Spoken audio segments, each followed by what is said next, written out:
तो शुरुआत में हम देखते हैं छोटे डैनी रैंड को, जो अपनी मोम के साथ हिमालय जा रहा था। वो लोग प्लेन में थे, मगर तभी अचानक उनके प्लेन में कोई गड़बड़ी हो गई, जिससे वो तबाह हो जाता है। इस हादसे में सब मारे गए थे सिवाय डैनी के, क्योंकि वो बच गया था। फिर दो मास्टर्स ने आकर उसकी जान बचाई और वो उसे खुफिया शहर में ले गए, जिसका दरवाजा हर 15 सालों के बाद खुलता है। फिर 15 साल वहाँ गुजारने के बाद वो वापस अपने शहर आता है और सीधा जाता है अपनी कंपनी में, जिसका नाम था रैंड कंपनी। सबको यही लग रहा था कि डैनी तो मर चुका है, इसीलिए कोई उसे नहीं पहचान रहा था। इसके अलावा न उसने ढंग के कपड़े पहने थे और न ही पाँव में जूते थे, तो इस वजह से धक्के देकर उसे वहाँ से निकाल दिया जाता है। वो जब दोबारा अंदर जाने लगता है तो गार्ड्स उसे रोकने की कोशिश करती है, जहाँ वो अपनी कुंग फू का इस्तेमाल करता है, जो उसने पिछले 15 सालों में सीखा था, जिससे वो उन गार्ड्स को हरा कर कंपनी के अंदर आ ही जाता है। यहाँ उसकी मुलाकात अपने सुतीले भाई और बहन से होती है। उन्हें देखकर वो काफी खुश हो जाता है और ये समझाने की कोशिश करता है कि मैं ही डैनी हूँ। 15 साल पहले जहाज तबाह वाला जो हादसा हुआ था उसमें मैं मच गया था, मगर वो लोग उसकी बात का यकीन नहीं करती और गार्ड्स को बुलवाकर उसे बाहर फेंकवा देती है। जहाँ डैनी बेघर लोगों के साथ पार्क में रहता है। हालांकि वो परेशान था, मगर फिर भी वो उदास नहीं होता, बल्कि अपने मोबाइल में गाने सुन रहा होता है। फिर अगले दिन वो अपने कुंग फू की प्रैक्टिस कर रहा था, मगर तभी एक लड़की उसे भिखारी समझकर भीख दे देती है। मगर जब डैनी उसे देखता है तो वो उसे काफी पसंद आती है, इसीलिए वो उसे बात करना चाहता है। उस लड़की का नाम कॉलिन था, जो एक चाइनीज लड़की थी और मार्शल आर्ट क्लास के पर्चे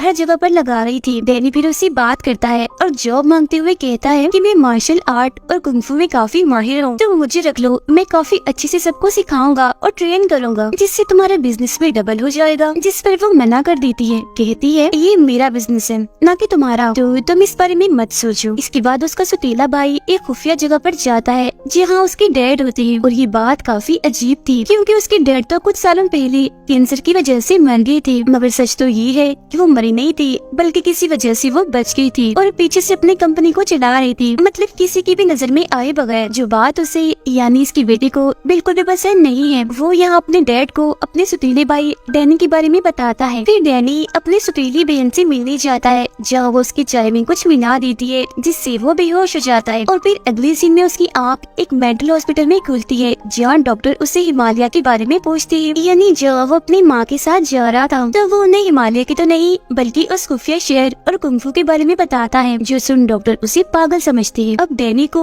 फोन करने की इजाजत दे दी जाती है, और क्योंकि उसके पास सिर्फ उस चाइनीज लड़की इन्हीं कॉलिन का ही नंबर था, तो वो उसी को ही फोन करता है और मदद मांगता है, मगर वो उसकी मदद करने, उसे छुड़वाने से साफ साफ मना कर देती है। फिर डैनी का सुतीला भाई कॉलिन के पास जाकर उसे एक पेपर पर साइन करने का कहता है, जिसमें लिखा था कि डैनी ने मुझे धमकी दी है मारने की, जिसके बदले मैं तुम्हें मार्शल आर्ट स्कूल के लिए बहुत सारे पैसे दूंगा, जिसके लिए वो साफ साफ मना कर देती है। अब इस सारी सूरत हाल पर उसे शक होता है, इसीलिए वो डैनी से मिलने जाती है। अब डैनी की सुतीली बहन को भी इस बात पर शक था कि यही असल डैनी है, इसीलिए वो उसे बहुत सारे बंडिस बेचती है, जो बचपन में हम खाया करते थे। डैनी उन बंडिस में से ब्राउन रंग के सारे बंडिस निकाल देता है, जो उसके बचपन की आदत थी, जो देखकर उसकी बहन को पता चल जाता है कि ये असली डैनी रैंड है। उधर डॉक्टर्स को भी लग रहा था कि ये असल डैनी है, मगर वो तो अभी भी बार बार उन मास्टर्स और खुफिया शहर की बातें कह रहा था, तो डॉक्टर्स को वो मशकूक लगता है, इसीलिए वो उसे यहाँ से जाने नहीं देती। ये सारी चीजें डैनी के सुतीले डैड भी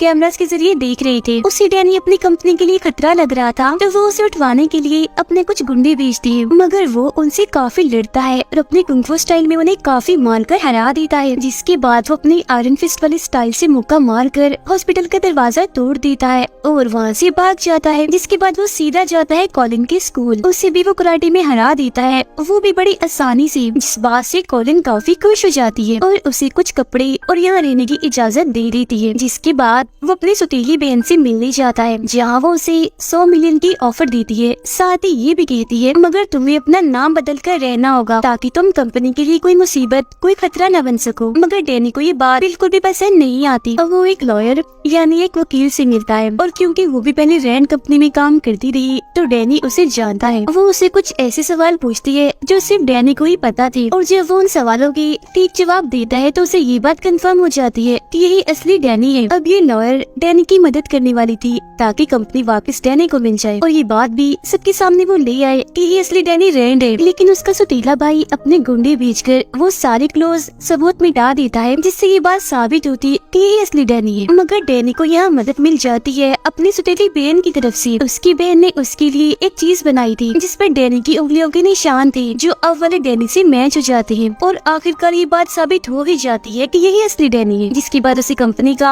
आधा हिस्सा मिल गया था और वो बन गया था रैंड कंपनी का मालिक, जिस वजह से उसे आलीशान घर और ऑफिस भी दिया जाता है। रैंड कंपनी एक काफी बड़ी कंपनी थी क्योंकि वो बहुत सारे बिजनेस करती है और दवाइयाँ भी बनाती है। वो लोग बिजनेस से बहुत सारे पैसे कमाती है जो बात डैनी को बिल्कुल भी पसंद नहीं आती। सारी सूरत हाल को देखते हुए वो दवाइयों की कीमतों में कमी कर देता है जो बात किसी को भी पसंद नहीं आती। अब उसका सतीला भाई अपने डैड से मिलने जाता है जहाँ डैनी भी उसका पीछा करता है, मगर वहाँ हर जगह पर सिक्योरिटी थी इसीलिए वो खिड़की के जरिए जाने लगता है। यहाँ उसकी भाई को गलतफहमी होती है इसीलिए वो उसे धक्का देता है जिससे डैनी बाहर जाकर गिरता है, मगर जब उसे होश आती है तो उसका सतीला भाई उसे गले से लगा लेता है और उस खुफिया जगह पर ले जाता है जहाँ उन दोनों के डैड थे। यहाँ डैनी उससे पूछता है, डैड आप जिंदा कैसे हुए? जिस पर वो कहते हैं, मुझे हैंड ने जिंदा किया था जो बहुत सारे खतरनाक निंजास का लीडर है। उन्होंने मेरा कैंसर का इलाज किया और बदले में मुझे ब्लैकमेल करके मेरी वफादारी ले ली। उसके साथ एक चाइनीज औरत मिली हुई है जिसका नाम मैडम गाओ है, जिसके बाद वो उसे रिक्वेस्ट करती है कि अब तुम हैंड से लड़ो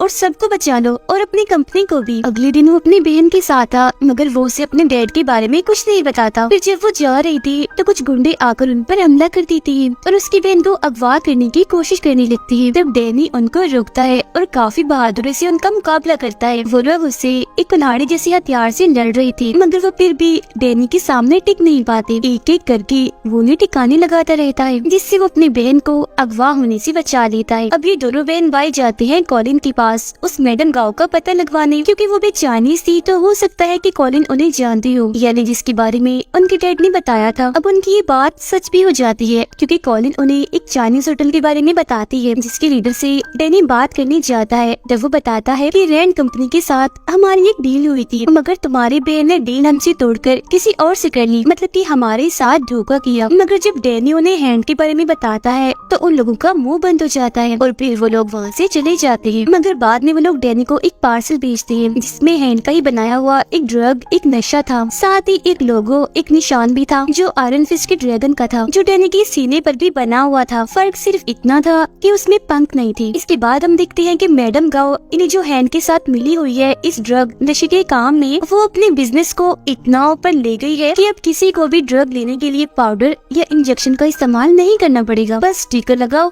और नशा ले लो। इसके बाद डैनी अपने भाई के पास जाकर उसे भी ये ड्रग नशे वाली बात बताता है, जो सुनकर उसका भाई कहता है, ऐसा करते हैं मैं कंपनी संभालता हूँ और तुम ये हैंड वाला, निंजा वाला, इन्हें ड्रग्स वाला मसला सुलझाओ। डैनी अब कॉलिन से मिलने जाता है जहाँ उसकी मुलाकात एक लड़की से होती है जो एक नर्स थी। इस वक्त वो कॉलिन से कराटे सीखने आई थी। डैनी उन दोनों को रात के खाने पर बुलाता है और उन्हें अपने साथ शामिल होने की ऑफर करता है, जिस पर वो दोनों मान भी जाती है और अब ये लोग मिलकर उस ड्रग की तलाश में निकल जाते हैं। वो लोग ड्रग्स हर जगह ढूंढते हैं जो उन्हें नहीं मिलते, मगर एक खुफिया जगह पर डैनी को एक केमिस्ट मिल जाता है और ये वही है जो ड्रग्स वाले स्टिकर बनाता है। डैनी उसकी गार्ड से लड़ता है जिस दौरान गलती से चाकू उस केमिस्ट को भी लग जाता है, जिसके बाद ये उस केमिस्ट को कॉलिन के स्कूल लाते हैं और क्योंकि उनके साथ वो नर्स थी तो वो उसकी मरहम पट्टी करके उसे बचाने की कोशिश करती है। केमिस्ट बताता है कि मैं ये ड्रग वाले स्टिकर इसलिए बनाता हूँ क्योंकि मैडम गाँव के पास मेरी बेटी है जिसे उन्होंने हॉस्टेज यानी बंदी बनाया हुआ है। अब डैनी मैडम गाँव से मिलने जाता है। इन्हीं वही चाइनीज औरत, ये दोनों पानी में हाथ डालकर वादा करती हैं कि हम दोनों लड़ाई करेंगे और जो भी हार गया वो चुपचाप हार मानकर ये शहर छोड़कर चला जाएगा। अब कुंफू की दुनिया में पानी में हाथ डालने वाला ये पक्का वादा होता है जिसे कोई भी नहीं तोड़ सकता। लड़ाई के पहले मैच में दो निंजास डैनी से लड़ने आते हैं। डैनी बड़ी तेज स्पीड से उनसे लड़ता है और अपने कुंफू का इस्तेमाल करके उन्हें हरा देता है। दूसरा मैच होता है एक लड़की के साथ जो उसे अपने जाल में फंसा कर जहर देने की कोशिश करती है, मगर डैनी उसकी चाल समझ गया था इसीलिए टांग मार कर वो उसे भी ढेर कर देता है, मतलब हरा देता है। अब तीसरा मैच एक रॉड वाले आदमी के साथ होता है जो काफी बहादुर था। वो रॉड की मदद से जैसे ही उस पर हमला करता है तो डैनी अपनी आयरन फिस्ट वाले स्टाइल में मुक्का मार कर उसके रॉड को तोड़ देता है। उसके हाथ में पीले रंग की रोशनी थी जो उसकी आयरन फिस्ट की पहचान थी। वो उसे फिर जैसे हराने वाला होता है तो मैडम गाओ उस हॉस्टेज लड़की को सामने ले आती है। वो कहती है, अगर तुम ना हारे और तुमने मेरे बंदे को हरा दिया तो मैं केमिस्ट की बेटी यानी इस हॉस्टेज लड़की को मार दूंगी। तब ना चाहती हुए भी डैनी को हारना ही पड़ता है, सिर्फ उस लड़की के लिए, जिसका मतलब ये था कि उस गांव ने अपना वादा तोड़ दिया था और पक्कीवादी वाली सारी बात बकवास है। अब डैनी को गांव पर इतना गुस्सा आता है कि उस पर हमला करने के लिए जाता है, मगर गांव कोई आम औरत नहीं थी, उसके पास भी शक्तियाँ थी जिनका इस्तेमाल करके वो डैनी को दूर फेंक के मारती है। अब तो अनजान लोग डैनी के डैड के पास आते हैं और उसकी उंगली काटने की कोशिश करते हैं, क्योंकि वो उसे इस बात की सजा देना चाह रही थी कि तुमने हैंड के बारे में डैनी को बता दिया। मगर उसके डैड यहाँ मुकर जाते हैं, कहते हैं मैं तो डैनी नाम की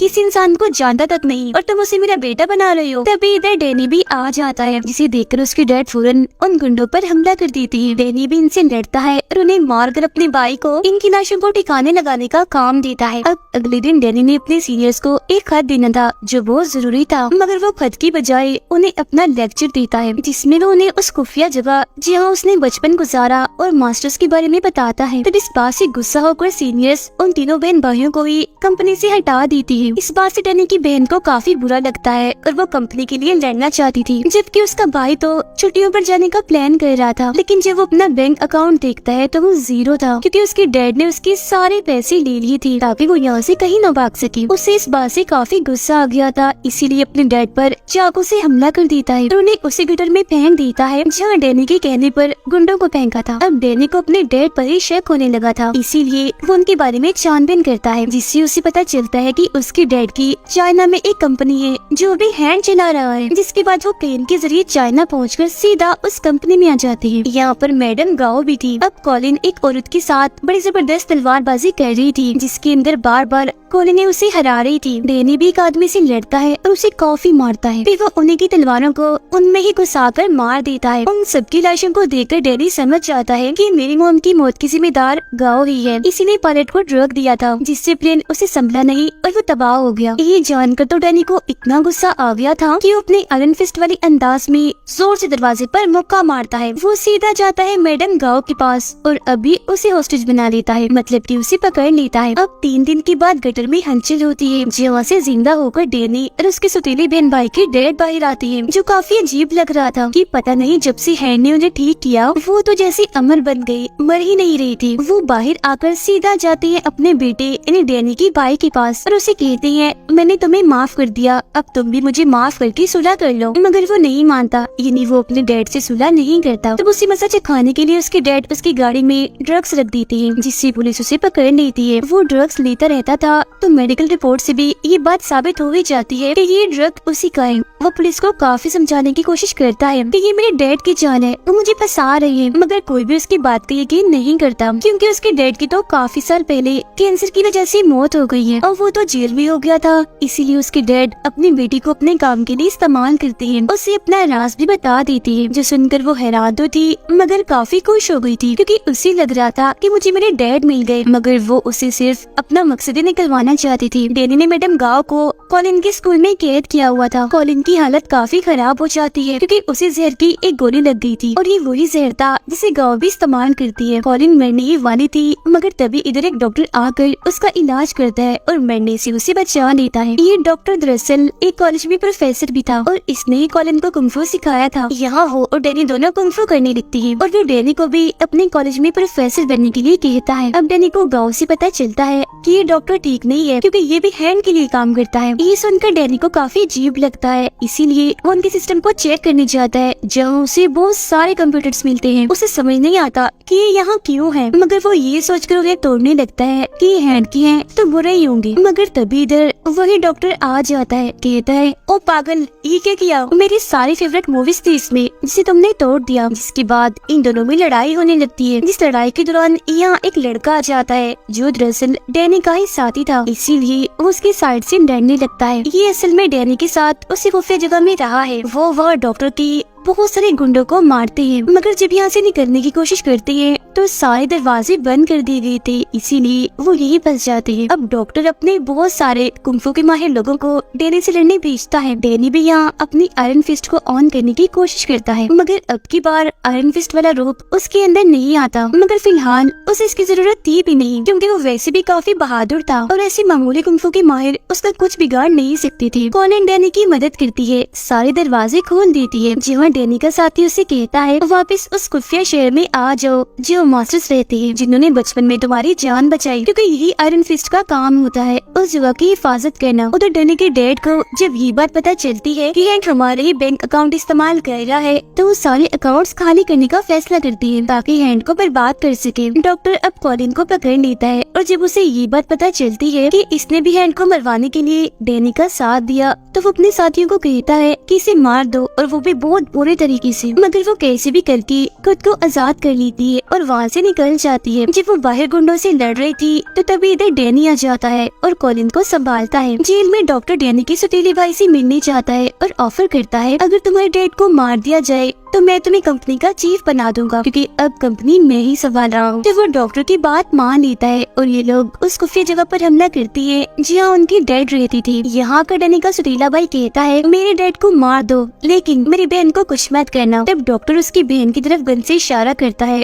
और गोली चलाते हुए कहता है ये वाली बहन, जिससे जाहिर है गोली चलने से उसकी मौत हो जाती है। इसके बाद डॉक्टर डैनी को वीडियो कॉल करके वहाँ की सारी सूरत हाल दिखाता है, मतलब कि उसकी सौतेली फैमिली कितनी बुरी है। ये देख कर डैनी खुद को उसके हवाले कर देता है कि मैं कितना पागल था, अपने सौतेले बाप बहन भाई जितने बुरे लोग थे उन्हें बचाने की कोशिश कर रहा था, उनका साथ दे रहा था। अब डॉक्टर डैनी को मारना नहीं, बस उसकी शक्तियाँ लेना चाहता था, इसीलिए वो उसे अपने साथ लेकर जा रहा होता है। मगर तभी इधर डैनी का साथी आकर उसकी जान बचा लेता है। वो सभी गुंडों से काफी लड़ता है। कॉलिन और डॉक्टर के बीच भी काफी लड़ाई होती है। हालांकि वो उसकी स्टूडेंट थी, मगर फिर भी वो जीत जाती है और डॉक्टर को हरा देती है। लेकिन वो डॉक्टर को जान से नहीं मार पाती, क्योंकि उसके अंदर भी सुपर हीरो जैसी ताकतें हैं। मगर तभी इधर डैनी का साथी आकर डॉक्टर के सीने में चाकू मार देता है और कहता है तुम इसकी स्टूडेंट हो इसलिए नहीं मार रही, मगर मेरा इसी कोई वास्ता नहीं है। अब डैनी का वो साथी वापस उसे उसके साथ चलने का कहता है, मगर वो जाने से मना कर देता है। इसीलिए दोनों के बीच थोड़ी बहुत लड़ाई होती है, मगर फिर बाद में उनके बीच ये फैसला होता है कि हम यही